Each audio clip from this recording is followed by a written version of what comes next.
1990களிலேயே உயர் நீதிமன்றத்தின் ஆணை இருக்கிறது.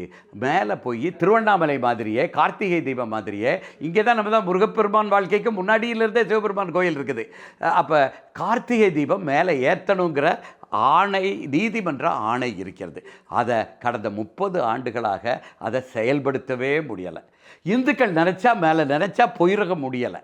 இப்படி வருத்தத்தில் இருக்கும்போது என்னடா நம்ம நினச்சா மட்டும் போக முடியலை, நம்ம சாமிக்கு நீதிமன்ற ஆணை இருந்தாலும் அங்கே அந்த தீபத்தை ஏற்ற முடியலை. இப்படி நம்ம துன்பப்பட்டு கொண்டிருக்கிறோம். ஆனால் ஒரு பாராளுமன்ற உறுப்பினர் நினச்சார்னா தன்னுடைய மதத்துக்காரங்களுக்கு கொண்டு போய் அதெல்லாத்தையும் பரப்பி வச்சுட்டு சமூக வலைத்தளத்திலே போட முடியுதே அப்படிங்கிற ஆதங்கம் இருக்கிறது. ஸோ நம்ம ஆதங்கத்தையும் பார்க்கத்தான் வேண்டிய இருக்குது, 700 வருஷம் இருக்கிறதையும் பார்க்கத்தான் வேண்டிய இருக்குது. இது முதன்மையாக இஸ்லாமியர்களுக்கு குர்ஆன் ஏற்றுக்கொண்ட ஒரு வழிபாடானா இல்லைங்கிறது எல்லாத்துக்கும் தெரியுது.